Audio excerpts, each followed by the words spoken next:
Order! Order! You are an incorrigible delinquent at times.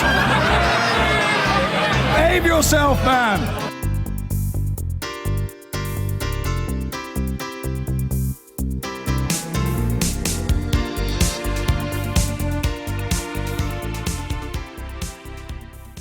A baby girl with leukemia and a revolutionary medical treatment doctors have described as almost a miracle. And one of the world's top footballers, Ronaldo, on life at Real Madrid and his place among the greats of the game. On BBC London, the family of a man who died 13 years after being shot appeal for help in catching his killer. And we reveal an increase in racially motivated incidents on London's buses as a man is jailed.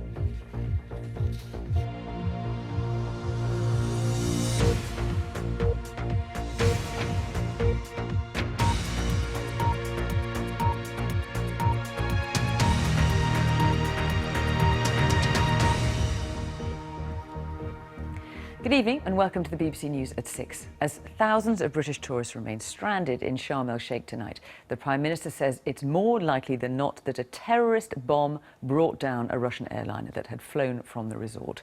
All on board were killed. All flights from there to the UK are still grounded. A British team is working to improve security at Sharm El-Sheikh airport with the hope that some flights will resume tomorrow. Our correspondent Mark Lowen has spent the day with some of those stranded and he joins us now. Mark, I imagine a lot of those British holidaymakers feeling at best frustrated and at worst rather worried. Yes, and absolutely anxiously waiting, Fiona, where they have been stranded all day. 9 different flights to the UK should have taken off in the last 2 hours, all cancelled as a British team assesses the airport.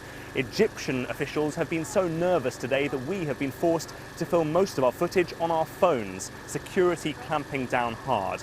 But Britain says that security may have failed as a bomb could well have made it on board Flight 9268. Still no way out to Britain today, but others heading from Sharm El-Sheikh to Russia, Ukraine and elsewhere were boarding. A British team remains here to assess security and report back before any flights to the UK can take off.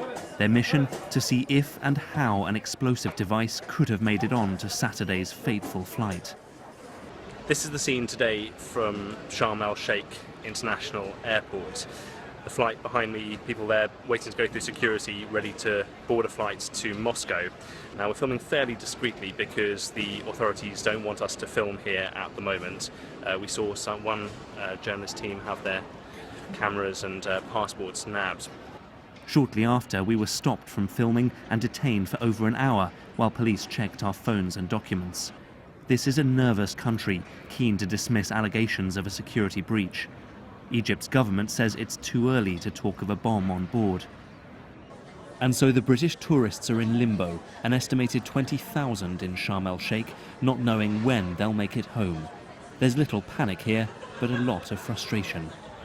I was due to fly today at 7 o'clock, so I was going to get back at 11 o'clock tonight. So it's, we've had no information, so it's been very frustrating today. The Adkins family were supposed to be flying home to Bristol today, but with no news from the authorities, they watch and wait. You just don't want the day messed around. The people who should know what's going on, it would be nice if they did know what was going on. Sharm El-Sheikh is one of Egypt's tourism jewels, the main draw for the million British tourists who visit the country each year. So this is a shot of our hotel pool. Many keep coming back and dread the idea that an attacker could have infiltrated their idyllic resort. We've been to Sharm, I think, around about 8 times over the last 7 or so years. So it's a place that is very dear to our hearts. We know a lot of people here, and I worry more about the people here and the impact that this is going to have on the local economy and the people that we know. There are hopes tonight that some airlines might repatriate British tourists from tomorrow, but all outbound flights to here remain cancelled. Britain wants answers and reassurance that Egypt can keep this Red Sea paradise safe. Mark Lowen, BBC News, Sharm El-Sheikh. Well, Britain's unilateral decision to ground flights to and from Sharm El-Sheikh has angered the authorities in Egypt. As luck would have it, the country's president is on a visit to the UK at the moment and has been holding discussions with David Cameron. Our security correspondent Frank Gardner has been looking at the intelligence which led to the sudden decision. The smouldering wreckage of Metrojet Flight 9268. This was filmed just 2 hours after the Russian airliner fell from the sky into the Sinai Desert on Saturday. The tragedy has overshadowed the first official visit to Britain by Egypt's President El-Sisi. The red carpet was out for him at number 10 today, but he is a controversial visitor. He's been called a dictator by some, to others he's a beacon of stability, and to the Prime Minister he's an important ally. But why, says Egypt, did Britain have to go and announce its fears about what brought down the airliner before the investigation is complete? I act on the basis of advice that I get. Of course, I cannot be sure, my experts cannot be sure, that it was a terrorist bomb that brought down that Russian plane. But if the intelligence is, and the judgment is, that that is a more likely than not outcome, then I think it's right to act in the way that I did. Egypt doesn't agree. 10 months ago, we were asked by our British friends to allow teams into Sharm El-Sheikh airport to make sure the security procedures were sound. We responded immediately. They checked security and were happy with it. While investigators comb through the crash site, Britain has sent a team to review security at Sharm Airport. So what measures have they been looking at? They've been auditing the security system, which means looking at baggage screening procedures and passenger handling, as well as background spot checks on staff, while over here, other leads have been followed up.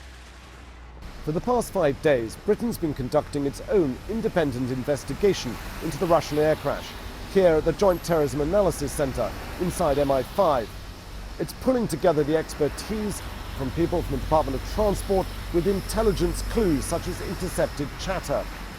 Now, whatever the new piece of intelligence was the government got yesterday, it didn't come from Egypt's investigation, it came from here. The Egyptian investigation may yet come to a different conclusion, but Britain is taking no chances. And Frank, the Russians have had quite a bit to say today about David Cameron's assertion that a bomb is more likely than not to have brought down their plane. Yes, I think both the Russians and the Egyptians are pretty peeved with Britain coming out with this not conclusion, but this sort of assumption that there is a probability that a bomb was on board because they haven't finished their own investigation. Britain's view is they can't take the chances. The Russians are saying, if that's what you knew, you should have shared it with us. You know, it's their plane, their people that died, they wanted that information. The truth is, though, Fiona, is that Russia used to be a partner in terms of intelligence sharing after the Cold War. It isn't anymore. Even 2 years ago, it's possible they would have shared that information. But post Crimea, post Putin, post all the friction there's been with the sanctions and so on, there is no intelligence sharing going on between Britain and the West on the one hand and Russia on the other. Frank, thanks very much. Well, thousands of Britons who booked holidays to Sharm El-Sheikh will anxiously be weighing up whether or not to cancel. But can they? And should they? This report from our correspondent Judith Moritz on the current travel advice. They should have been unpacking in their hotel room in Sharm El-Sheikh, but instead Julie and Damien Krushka and their luggage are still at home in Yorkshire. They were due to fly to the resort this morning, but with their plane grounded, they claimed a refund and are now going to Turkey instead. Holidays were getting taken up rapidly, as you could see on the internet, very rapidly, so it was a case of find something that suited our needs quickly. We got reimbursement this morning by 9:30, not an issue. So you went back to bed and I thought, I'm going to book something. So I found it and booked it within 10 minutes him going upstairs. Flight and tour operators, including Thomson, have cancelled outbound flights to Sharm El-Sheikh for the next week. Customers due to travel imminently can rebook or get a refund, but those with trips booked further ahead face more uncertainty and are told to check with their travel company. The advice from the Foreign Office is that they're advised against non-essential travel purely to Sharm El-Sheikh airport. They're doing a lot of work now to make sure that it is safe to travel in and out of there. And once that work is done, I mean, it may well be that your holiday will go ahead as normal. So I'd advise just wait a few more days. Although the number of British tourists travelling to Egypt has been in steady decline within the last 5 years, Sharm El-Sheikh remains a popular resort, with 19 flights due to have left the UK for there today, 4 of them from here at Manchester. Those who've booked package holidays to Sharm El-Sheikh may find it easier to make alternative arrangements than independent travellers. They could stand to lose money and are told to speak to their insurers. Judith Moritz, BBC News. I've been getting away with it all my